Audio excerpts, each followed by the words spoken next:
오늘도 기도의 능력으로 하나님의 일하심을 경험하는 귀한 날 되기를 축복드립니다. 오늘 본문 말씀은 변화산에서 올라갔다 내려오는 예수님과 세 명의 제자들, 그리고 남겨져 있던 제자들의 무리들이 만나는 그 장면으로 시작합니다. 그래서 그들이 제자들에게 왔다라고 얘기하는 것은 예수님과 그 세 제자들이 내려오는 장면에서 제자들을 바라본 겁니다. 그래서 주변에 보니까 사람들이 있고 서기관들과 이 제자들이 막 변론하고 있는 말싸움 비슷한 이런 장면을 하고 있는 것을 보는 그 장면이고, 오늘 읽었지만 그 본문 가운데서는 말 못하고 듣지 못하는 그런 귀신 들린 아들을 데리고 온 그 아들의 보호자 아버지가 될지 모르겠습니다만, 하여튼 그 아버지로 하겠습니다. 귀신 들린 아들과 그 아버지가 그 무리들과 함께 있는 그 장면이 오늘 등장하고 있습니다. 오늘 그 상황을 보니까 한참 변론이 일어나다가 한쪽 끝에서 예수님과 제자들이 그 네 명만 왔을지, 아니면 그 모습을 보고 또 옆에 누군가가 왔을지, 그래 두 무리가 이렇게 딱 겹쳐지는 그런 장면이고, 그 맨 앞에 예수님이 계셨을 것 같아요. 그 장면 가운데 이제 그 17절이죠. 17절 보면 무리 중에 하나가 대답하되 선생님, 말 못하게 귀신 들린 내 아들을 선생님께 데려왔나이다. 무리 중에 하나가 대답하여 선생님, 말 못하게 귀신 들린 내 아들을. 여기 보면 그러면 내 아들이라고 얘기하니까 이 아버지나 이 부모가 되겠죠. 다가오면서 이 두 무리가 딱 이렇게 부딪히는 장면, 멀리서 보면 그 앞에 예수님이 계시고 이 무리 가운데 누가 튀어나왔어요. 그래서 예수님과 그 귀신 들린 아들의 이 아버지가 대화하는 장면이 오늘 이 장면 가운데 나오는 모습입니다. 근데 이 두 사람이 만나지만 이 네 명 가운데 있는 문제를 오늘 좀 눈여겨보도록 하겠습니다. 거기 보시게 되면 이 아버지가 나와서 이 상황을 이야기하죠. 그래서 이 상태가 뭐냐면, 귀신이 어디서든지 그를 잡으면, 아들을 잡으면 거꾸러뜨리고 거품을 흘리게 하고 이를 갈고 파리하게 만들고, 그런 어려움이 있어서 그 귀신 내쫓아달라고 제자들에게 데리고 왔는데 그들이 능히 내쫓지 못하더이다. 이거 어떡합니까? 라고 이제 예수님에게 다가오는 그 장면입니다. 그럴 때 그 19절 한번 보시겠습니다. 한번 같이 한번 읽어볼까요? 대답하여 이르시되 믿음이 없는 세대여, 내가 얼마나 너희와 함께 있으며 얼마나 너희에게 참으리요. 그를 내게로 내려오라 하시매. 제자들을 향해서 이 믿음이 없는 세대여라고 이야기합니다. 계속해서 좀 말씀드렸던 부분이, 예수님께서 공생애 가운데 기적을 베푸시는 어떤 과정들 속에서, 그리고 이 제자들을 전도하기 파송하는 그런 장면도 나타났었는데, 예수님이 제자들을 계속해서 훈련하고 바로 세우기 위한 그런 시간들이라고 볼 수 있습니다. 그런데 그 과정 가운데 예수님이 같이 있지 않은 상황 속에서 어떤 일이 벌어졌느냐, 귀신을 들린 아이를 데리고 온 이 상황이 벌어졌는데, 이 상황 가운데 귀신을 내쫓지 못하는 장면이 있어요. 한 가지 좀 눈여겨볼 부분이 뭐냐면, 14절 보면 서기관들이 그들과 변론하고 있다라고 이야기하고 있어요. 이 서기관들은 이 제자들의 사역을 돕는 사람들이 아닙니다. 이 예수님의 공생애 가운데 바리새인 서기관들은 예수님을 돕는 종교인들이 아니라 예수님을 비방하고 예수님을 헐뜯고 문제를 만들기 위한 사람으로 등장을 해요. 그런데 이 제자들이 귀신 들린 자, 제가 한 가지 궁금한 게, 제자들이 사실 예수님이 둘씩 나누어서 파송했을 때 가서 전도하고 귀신 쫓아낼 능력을 주셨단 말이에요. 그걸 갔다 와서 막 보고하는 그런 장면 보면 예측하기는, 상상해 보기는 분명히 귀신 내쫓은 일들이 있었을 것 같아요. 그런데 오늘 이 장면에는 예수님은 안 계시고요. 남은 제자들이 있는데 귀신 들린 자들이 와 있는 상황 속에서, 이거는 이제 제 상상입니다. 서기관들과 제자들이 모여 있는, 그리고 그 상황 가운데 이 제자들하고 서기관하고 먼저 있지 않았을까라는 제 혼자 판단인데 그랬을 것 같아요. 그런데 귀신 들린 아들을 데리고 온 사람이 나타났고, 이 상황에서 내쫓지 못하고 문제 해결되지 못한 장면이 벌어졌는데, 왜 이때는 장면이 이렇게 전개가 됐을까? 예수님 뭐라고 얘기했냐면 믿음이 없는 세대여라고 얘기했습니다. 여러분, 제자들 가운데 적어도 그 상황 가운데 주님께서 허락하신 권능에 대한 믿음이 어찌된 이유는 잘 모르겠는데 믿음이 사라져 있는 상황이고, 그래서 이 귀신 들린 자가 이 문제 해결받지 못하는 상황이 있는데, 거기 누가 있냐면 서기관이 있고요. 뭐가 있냐면 변론이라고 있어요. 변론. 말싸움하고 있는 거예요. 그러니까 이게 되게 중요한 상황일 수 있습니다. 뭐냐면 우리가 그리스도인으로 하나님의 말씀을 붙들고 철저한 믿음 가운데 그 자리를 지켜내기를 방해하는 일들이 벌어질 수 있는데 그게 뭐냐면 말싸움이고 변론인 거예요. 우리의 어떤 부족함과 연약함을 들어서 우리가 말싸움할 수 있는 이 서기관들은 믿음의 사람들이 아니라 이 믿음을, 이 복음을 거부하는 자들, 예수를 거부하는 자들이에요. 좀 더 극단으로 나가게 되면 이단이라고 얘기할 수 있는 그런 복음과 전혀 상관없는 그런 사람들과 말싸움이 있는 가운데 귀신 들린 자가 들어와서 이 상황이 벌어졌다면 이거 내쫓지 못한다는 거예요. 그게 지금 제 생각인데 그럴 수 있을 것 같아요. 그래서 예수님께서 오셔서 뭐라고 얘기하냐면 믿음이 없다. 그들이 지금 누구하고 싸우고 있냐면 서기관들과 변론하고 말싸움. 내용은 뭔지 모르겠어요. 그런데 그들과 변론하고 있단 말이에요. 그러니까 마음이 우리가 한번 상상을 해볼 수 있습니다. 우리가 믿음 가운데 굳건히 서 있을 때 이 복음을 따라가는 게 아니라 우리가 간혹 이 기독교를 배척하거나 비방하거나 그런 사람들과 말싸움, 변론이 벌어질 수 있어요.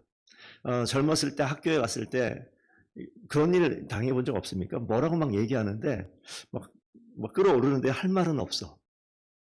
나에 대한 문제를 제가 기독교에 대해서 어떤 그 상황에 대해서 욕을 하고 있는데 거기에 대해서 딱히 해줄 말이 생각은 안 나는데 막 분노는 막 올라오는데 뭐라고 해야 되지? 막 그러고 있을 때 그런 상태 비슷한 장면이 이 장면 같아요. 그 가운데 내 마음이 지금 믿음은 지금 온데간데 없고 이 분쟁과 언쟁과 변론 가운데 빠져있는 그런 모습이 아닐까라는 생각을 해보는 거예요. 그럴 때 이 마음이 흔들려 버리고 빼앗깁니다. 그런 상황 속에서 벌어지는 이런 장면입니다. 그런데 그건 하나의 그 단락으로 묶어놓고 이 뒤에 있는 이 기도의 능력이랄까요? 예수님의 마음이 어떤가? 이 두 가지를 좀 보길 원하는데 예수님의 마음이 어떠한가? 이 귀신 들린 이 아들을 데리고 이야기했을 때 자, 20절 보면 데리고 오니 아이를 데리고 옵니다. 귀신이 예수를 보고 이렇게 있어요. 귀신이 예수를 보고. 이것도 계속 나오는 장면이죠. 예수님이 오니까 예수님이 그 아이를 보고 이렇게 나온 게 아니라 누가 누구를 봅니까? 귀신이 예수를 봤다고 그래요. 그러니까 이 장면은 귀신이 예수님의 존재를 아는 거예요. 귀신이 예수님의 존재를 알고 그 앞에서 그냥 막 드러나는 거죠. 그 아이가 심히 경련을 일으키게 하고 땅에 엎드려지고 거품 흘린다. 이 예수 앞에서 귀신이 떨고 그 가운데 무릎 꿇는 그런 모습으로 상상해 볼 수도 있겠습니다. 그런데 예수님께서 물어보는 그 장면 가운데 자 22절에 뭐라고 얘기하냐면 귀신이 그를 죽이려고 불가물에 막 뛰어 들어가는 그런 모습도 있었던 것 같아요. 그러면서 하실 수 있거든 우리를 불쌍히 여기사 도와주옵소서. 예수님이 딱 그 아버지의 말을 하나 딱 짚고 넘어가는데 하실 수 있거든 이렇게 이야기하는데 할 수 있거든이 무슨 말이냐? 할 수 있거든이 무슨 말이냐? 하실 수 있거든 이렇게 이야기했을 때 예수님께 할 수 있거든이 무슨 말이냐? 믿는 자에게는 능치 못할 일이 없느니라. 그러니까 여기서 이제 믿음에 대해서 할 수 있을 것 같기도 하고 없을 것 같기도 한데 할 수 있거든 우리를 불쌍히 여겨 주옵소서. 고쳐달라는 표현하지 않고 우리를 불쌍히 여겨 주옵소서. 우리의 은혜를 베풀어 달라, 긍휼을 베풀어 달라라고 표현하는데 하실 수 있거든. 이것은 불쌍히 여겨 달라 얘기하지만 구체적인 얘기로 하면 우리 아이를 고쳐주세요라고 이야기하는 거잖아요. 그런데 하실 수 있거든. 예수님 제자들도 못하겠는데 못하는 거 봤는데 예수님 당신 할 수 있거든. 못하면 그만이고 할 수 있거든 좀 불쌍히 여겨주시면 안 되겠습니까? 예수님이 딱 얘기하잖아요. 믿는 자에게 능치 못할 일, 능히 하지 못할 일이 없느니라. 그래서 믿음을 이야기하는 거예요. 그러니까 아버지가 그 얘기를 듣고 갑자기 뒤통수 한테 세게 맞은 것 같은 느낌이 드나 봐요. 갑자기 소리를 지르죠. 내가 믿습니다. 그게 믿음의 문제라면 내가 믿습니다. 라고 큰 소리를 지르면서 나의 믿음 없는 것을 도와주옵소서. 나의 믿음 없는 것을. 이 믿음 없는 이 솔직한 표현입니다. 여기에서 이 간절한 태도인데 이 장면은 오늘 우리가 좀 마음에 품었으면 좋겠어요. 간절히 주께 간구하지 않아도 될 만한 정도의 사람은 아무도 없잖아요. 그렇게 자신만만한 사람은 예수님 앞에 아무도 없잖아요. 주님 앞에 간절히 간구하지 않아도 될 만큼 자신감이 차고 넘치는 사람은 이 땅 가운데 아무도 없잖아요. 이것은 지금 이 사람의 이야기가 아니라 결국은 이 자리는 내가 서 있을 자리고 내가 고백해야 될 자리입니다. 우리가 우리 마음을 살펴봤을 때 과연 우리는 이 귀신 들린 이 아들을 둔 이 아버지처럼 이런 고백을 할 수 있을까요? 남들이 우리가 신앙이 좋다라고 이야기할 때 과연 우리의 신앙과 우리의 믿음은 과연 얼마나 있습니까? 이 모습은 믿음 없는 사람이라고 우리가 깎아내릴 만한 그런 상황이 아니잖아요. 이 사람은 지금 우리, 나입니다, 나. 그래서 간절히 주께 간구하는 태도로 주님 앞에 서 있어야 될 것을 이 사람을 통해 고백하는 것을 우리가 보게 되는 거죠. 그래서 주님께서 이 고백을 듣기 원하는 거예요. 이 고백을 듣기 원하는 거예요. 우리가 목회하면서 성도들을 대하면 성도들이 항상 어려운 길을 걷는 건 아닙니다. 그냥 편안하게 넉넉하게 생활에 하나님께서 허락하신 복을 누리며 감사하며 사는 그러한 때도 있는가 하면 어떠한 시기 시기가 길고 짧은 건 상황에 따라 다르겠지만 어떠한 시기에는 정말 하나님 아니면 안 될 것 같은 그러한 상황 속에서 주님께 기도하는 때가 있어요. 어떻게? 오늘 이런 심정으로 간절한 마음으로 그런 상황이 있는데 하나님께서 우리에게 그런 상황에 있게 할 때에 한번 생각해 보자라는 거예요. 이 성도들을 만나다 보면 이런 이야기할 때가 있는 거예요. 목사님, 목사다 보니까 목사님 제가 이런 상황인데 기도해 주세요. 같이 그 상황을 알고 같이 기도할 때 마음을 앞에서 내가 기도하지만 함께 기도해 주세요라고 이야기합니다. 무슨 말씀인지 알겠어요. 그러니까 이 상황이 우리가 그렇게 목회자에게나 주변에 있는 기도한 동역자들에게 요구하는 것. 집사님 제가 이런 상황이 있습니다. 권사님 제가 이런 상황이 있는데 저와 함께 기도해 주세요. 그렇게 이야기할 때 우리는 무슨 말인지 알잖아요. 같이 끄덕거리고 같이 마음을 해서 같이 기도합니다. 그런데 어떤 경우를 보냐면 매번 동일하게 기도 요청을 하고 자신은 그냥 항상 한 걸음 앞으로 나오지 못하고 항상 그 자리에 있는 경우들이 있어요. 기도를 대체 왜 하는 거야? 라는 생각을 할 만큼. 아주 답답한 상황. 그런데 예수님께서 이 정도 뒤통수 내리쳐야지 정신을 차리나 싶은 생각이 있는 거예요. 아니 그렇게 하나님 의지하는 것 같은데 말만 하나님 의지하고 행동은 안 변하는 그런 모습들이 있는데 여기에서 이 사람은 적어도 할 수 있거든요. 무슨 말이냐? 믿는 자에게 능히 하지 못할 일이 없느니라 얘기했을 때 소리를 지르면 내 믿음 없는 것을 도와주소서 라고 주님 앞에 나와 행동하는 모습이 있는데 이게 처음 시작의 발걸음이라는 말이죠. 근데 이런 모습이 누구에게 필요하냐? 우리 모두에게 필요한 거예요. 주님께서 우리에게 그거 요구하시는 겁니다. 그래서 우리가 기도의 제목이라고 얘기할 수 있을 만한 뭔가 어려운 상황 속에 이 기도하는 고난의 자리에 우리가 있다면 그 자리에 하나님 열심을 다해서 이거 해결해 주세요라고 기도하는 것보다 더 중요한 것은 하나님이 하실 것에 대한 분명한 믿음을 가지고 우리가 그 앞걸음을 이 발걸음을 확 바꿔버리는 거죠. 그렇게 나아갔을 때 예수님께서 그 귀신 들리는 자 앞에 서는 거잖아요. 예수님이 이 말 못하는 귀신아 내가 내게 명하노니 그 아이에게서 나오라 다시 들어가지 말라라고 이야기하는 예수님의 일하심이 어디에서부터 시작되냐면 이 아버지의 믿음의 고백에서부터 시작되는 거예요. 믿음의 고백으로 확실하게 딱 섰을 때 주님께서 이 내 앞에 계신 주님께서 어디로 갑니까? 그 문제 있는 아이 앞으로 옮겨가 버리는 이런 일들이 벌어지는 거죠. 그래서 이 믿음의 고백이 예수님의 일하심의 자리를 움직이는 것처럼 이 이야기가 전개되는 장면에 드러나 있는 거라고 저는 분명히 봐요. 아버지 앞에 있던 예수님께서 어디로 갑니까? 문제의 자리 앞으로 가는 거예요. 그 자리에 뭐가 있어요? 예, 나의 믿음 없음을 도와주소서라고 고백하는 이 고백이 그 가운데 있는 거죠.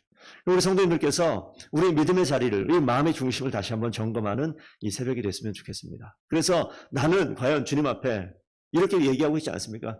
주님, 만약에 좀 하실 수 있거든 이렇게 해줬으면 좋겠습니다 라고 하면 예수님께서 뒤통수한테 때릴까? 너가 지금 나보고 할 수 있거든. 그게 무슨 말이냐? 그게 무슨 말이냐? 믿는 자는 능히 하지 못할 일이 아무것도 없다. 이 말씀이 우리 저와 성도님들에게 오늘 하시는 말씀인 줄로 믿습니다. 그런데 그 상황이 어떻게 돼요? 심히 경련이 일고 죽은 것 같이 되었다. 그리고 사람들이 어떻게 보냐면요, 죽었다라고 많은 사람이 생각을 해요. 야, 문제가 해결해달라고 갔더니, 야, 아예 그냥 아이가 죽어버렸네. 라고 이야기하는. 예수님을 알지 못하고 주님을 알지 못하는 사람들은 문제가 해결된 게 아니라 다 망쳐졌다라고 이야기하는데 그렇습니까? 그렇지가 않아요. 주님이 손을 잡아 일으키십니다. 죽은 것 같은 그 자리에서. 그러니까 이 단계까지 가는 거예요.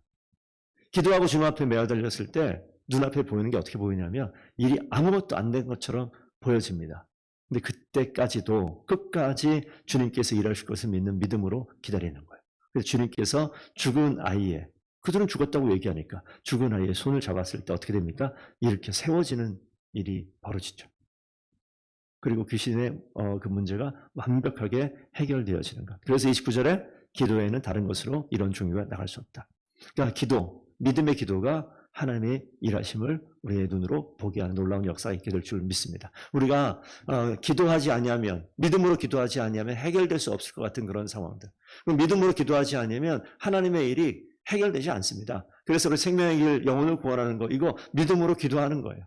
믿음으로 기도하고 주님께서 우리에게 주신 믿음의 확신을 가지고 한 걸음 한 걸음 주님 앞에, 주님의 명령 앞에 순종하며 나아갈 때 하나님께서 죽은 것 같은 그 자리에 손을 붙잡고 일으키시니 생명으로 온전한 모습으로 돌아오는 역사가 나타나듯이 우리가 생명 없는, 예수를 알지 못하는 그 영혼들에게 믿음으로 기도하고 주님께서 손잡아 주시기를 간구할 때 주님께서 그 영혼들을 일으켜 세우셔서 생명을 가지고 이 땅을 살아가는 우리의 지인들 다 되기를 간절히 바라는 마음으로 기도하고 있습니다. 교회가 그렇게 기도할 때 하나님이 일하시는 역사를 우리 성도들이 함께 경험하는 귀한 은혜가 우리 교회 가운데 있기를 축복합니다.